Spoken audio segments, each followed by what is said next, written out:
The latest Marvel movie is the last one that we're going to get until the summer of 2024 when Deadpool 3 comes out. But it's also the shortest MCU ever. And boy, is that refreshing. Let's talk about the Marvels.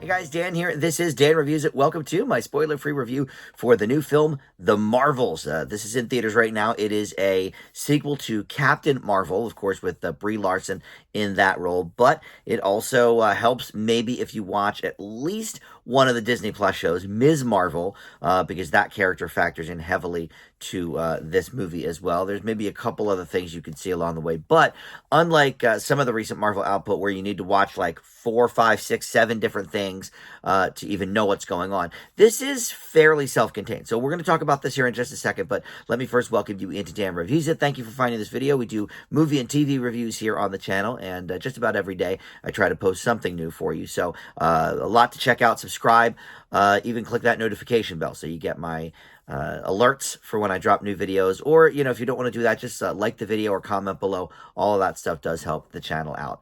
All right, so The Marvels. This was directed by Nia DaCosta, who did not direct Captain Marvel. The only other movie of her filmography that I really know is she did the recent remake of Candyman, which I thought was pretty good. A remake or whatever they're calling it, because the Candyman was in it, so it was more like a sequel, whatever. That's a different conversation. But she did that Candyman movie from like 2 years ago that was, you know, pretty decent, honestly. So anyway, Brie Larson here, like I said, returns as Carol Danvers, a.k.a. Captain Marvel. Samuel L. Jackson, of course, is back as Nick Fury. We always love to see him. But she has reclaimed her identity from the Kree, and now she needs to take revenge on the Supreme Intelligence. So angering them, and she ends up teaming up with these two other gals because their powers become entangled. Ms. Marvel is one of the people that her powers become entangled with. She is this Marvel super fan from Jersey City, so there's a little, you know, winking and nodding there, more in the TV show than here, but she's played by Iman Vellani, and then Tiana Paris returns as Monica Rambeau, who is Carol's estranged niece, but we learn about her a little bit in WandaVision. I would say you don't need to watch WandaVision to know what's happening here with that character, although it's the best thing Marvel's put out in a long time, so you probably should watch it. But we are caught up immediately in just a few lines with, you know, who she is. You know, she was basically, you know, her mother was one of Carol's dear friends in the first movie, and we see what happens. The first movie, here's the thing, Captain Marvel, you know, I think I gave it a B or something, but it's pretty forgettable, to be honest. So I'm glad they sort of caught me up a little bit on that storyline as well, because I sort of didn't remember. I mean, the only things I really remembered about Captain Marvel is it took place in the 90s. There was like a blockbuster video scene that was iconic. There was the goose, the cat, who we love, and Nick Fury was in it. I mean, and we learned how he gets his eye, you know, taken out. That's like all I remember, really.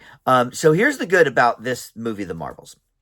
Number one is the length, and I mentioned that in the intro. The fact that this movie is like an hour and 47 minutes or whatever it is, it's the shortest movie in the MCU, and boy, it is so refreshing to not have to sit through 2.5 hours of, you know, pointless battle scenes and, you know, endless exposition and all of this stuff. They really got, you know, a good grasp on that one. This movie does not drag. It has enough action to be entertained, but yeah, we're not sitting there. You know, I liked the recent Ant-Man movie. That's probably the only, other than Guardians 3, it's the only recent Marvel movie I've even given a positive grade to. But even that, I was like, oh man, this is kind of dragging a little bit. Here, this is a tight story, and another positive, it's a fairly contained story. Like I said, you know, really, it helps if you see Ms. Marvel. I ended up watching Secret Invasion the other week, because I thought maybe that would play into it with Nick Fury. It does, I mean, maybe a little bit, but not really. I don't think you need to watch Secret Invasion to understand what's happening. And then, like I said, WandaVision, they catch you up immediately on what's going on with the Monica Rambeau character. So you don't need to watch that either. So pretty self-contained. Tiana Paris, by the way, is great as Monica Rambeau. I think she is the highlight acting-wise of this film. Another positive is they have found a nice balance between some of the comedy and the action. Marvel has struggled, I think, with that a little bit lately too. Thor: Love and Thunder was way too jokey. Guardians of the Galaxy 3 was a really good movie, but it didn't quite have as much fun because it was mostly about this horrible Rocket backstory. Of him dying, or he's dying in present day, whatever. Anyway, this gets a good balance of all of that. Sometimes it goes a little too hard for the comedy, especially kind of like the meta humor. I didn't love that, but tonally it works for the most part. And then the villain is good. Marvel is sort of notorious for having a bit of a villain problem, and I don't think that is the case here. Her motives make sense, and she is powerful, but is she so powerful that she can never be beat? Well, you'll have to see the movie to find out about that. But I also do like that it's a female, because I think if it was a guy and it would have been like three women against one dude, I think it would have been kind of a parable for like some sort of sexism thing or whatever. But this is three women versus one very powerful woman, and I think it works. So I like the villain. What else? Goose the cat is back, and towards the end of the movie, we have a lot more cat love, and that's all I'll say about that, because it's a very, very funny scene. But now, and Nick Fury, Samuel L. Jackson, always great. Nick Fury. All right, so that's the positive. Some of the negatives, as we go on with these MCU movies, the CGI and being on other worlds, it's getting a bit overblown. It's getting a bit annoying. So some of the CGI stuff was not great. It's much better than some of the recent output, but still noticeable, I thought. Brie Larson, look, I love Brie Larson so much.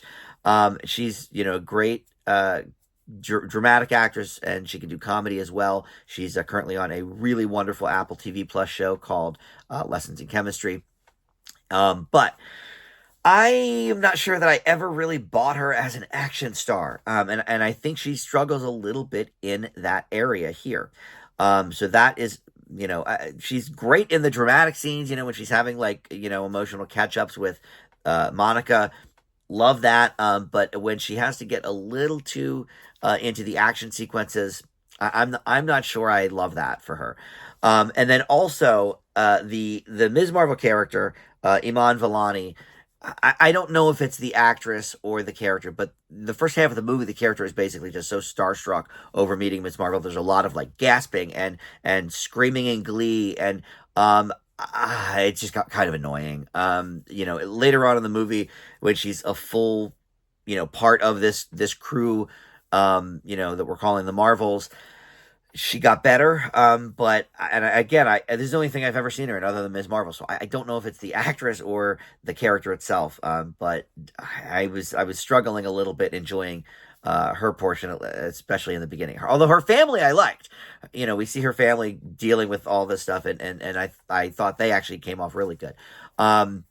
There's also a bizarre sort of singing world that we get to, and they have sort of a singing portion of the movie. It seemed a little out of place, bizarre, whatever you want to call it. It seemed a little I'm Just Ken, actually, but didn't work nearly as much. And obviously this is not trying to imitate that. This was, completed, I'm sure, before the Barbie movie came out. But it was kind of bizarre, and part of the humor that I was like, all right, this is a little bit maybe unbalanced and not working for me. The humor that I liked is more of the sort of character to character kind of stuff. And that's another positive, to be frank. I like that each individual character of this crew got their due. You know, we well, not as much Captain Marvel, but we learned about her obviously in the first movie. But you know, we learned a lot more about Monica Rambeau's character, Ms. Marvel, and her family and their backgrounds and stuff, and it made for you know, a more complete character than sometimes we get from these movies. So overall, look, this is better than a lot of the recent Marvel output, including Doctor Strange and the Multiverse of Madness and Thor: Love and Thunder, and of course the Eternals. But still, you know, kind of middling overall, but worth a watch, you know, and it's nice that it's so quick. You can, you know, go to a movie and not have to carve out an entire afternoon like a lot of movies that are out there right now, and a lot of movies, frankly, in the Marvel universe lately. So, all right, I believe the Marvels with a B minus. You know, I teetered on that C plus, but I will say I had a good time watching it. And you know, I feel like that's what going to the movies is all about, right? So for all of its flaws, I do have to give it a positive grade in that regard. So there you go. Thank you so much for watching Dan Reviews It, and we will see you next time. Bye.